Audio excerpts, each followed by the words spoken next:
At the edge of the desert, where the land turns silent and the wind carries dust instead of voices, a structure rose that was never meant to exist. From the outside, it looked like an industrial compound forgotten by time, its concrete walls scorched by sun and sand. But satellites told a different story. This was not a warehouse, it was a fortress.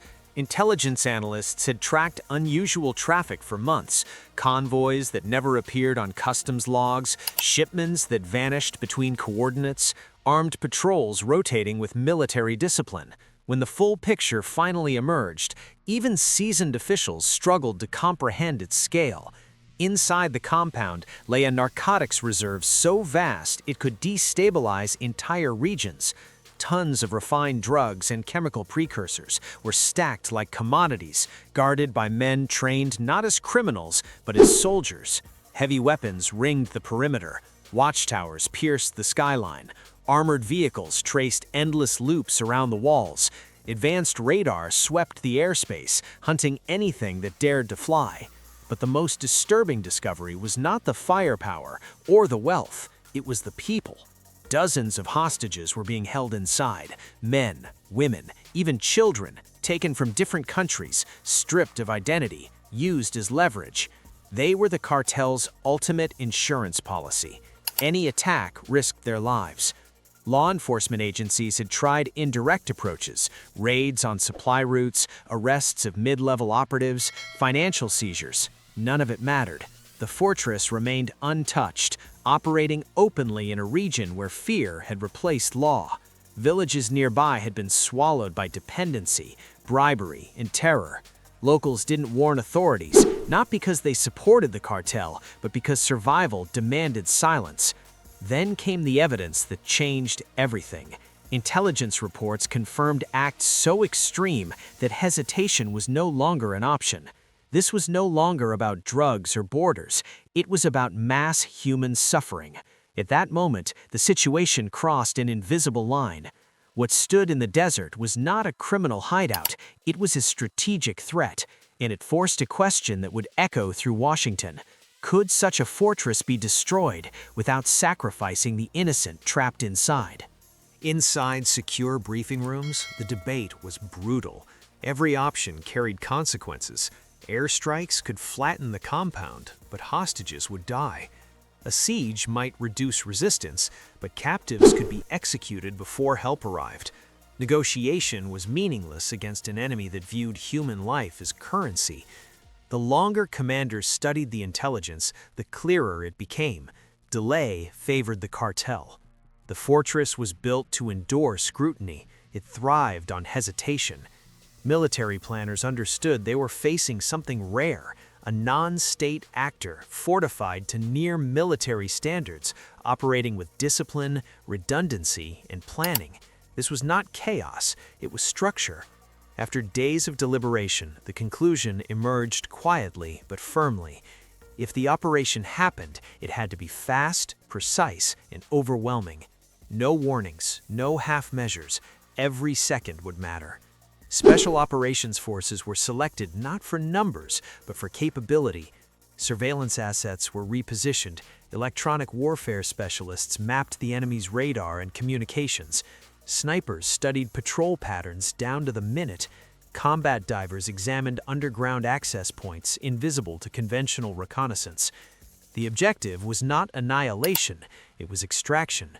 Neutralize the defenses, break command and control, reach the hostages alive.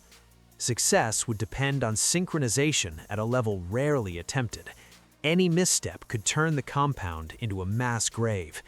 As dawn approached, authorization was granted, not with celebration, but with gravity. Everyone involved understood the truth. History would judge this decision not by how powerful it looked, but by how many lives walked out alive when the smoke cleared. Before the sun broke the horizon, the desert sky filled with unseen movement. Drones hovered beyond detection range, their sensors peeling back layers of darkness to reveal every guard, every vehicle, every blind spot. Electronic interference flooded enemy systems, blinding radar and scrambling communications. Confusion spread through the compound before the first shot was fired. Then, the diversion struck. Precision drones slammed into outer defenses, drawing fire and pulling fighters toward the perimeter. Heavy weapons roared to life, unleashing torrents of ammunition into empty air. While the fortress focused outward, the real assault unfolded silently elsewhere. Special operators entered through hidden access points, emerging inside the compound itself. They moved without hesitation, eliminating resistance with controlled precision. Watchtowers went dark, one by one. Command nodes were seized before alarms could be restored. Snipers neutralized key defenders from distances so far the enemy never heard the shot. Within minutes, the fortress began to collapse inward. What had once been an impenetrable shell became a maze of confusion and fear. Firefights erupted, short and violent, but always contained. Above, unmanned aircraft destroyed armored vehicles and heavy gun positions with surgical accuracy. Explosions rippled across the compound, not as chaos, but as choreography. Each strike removed a threat without endangering the captives inside.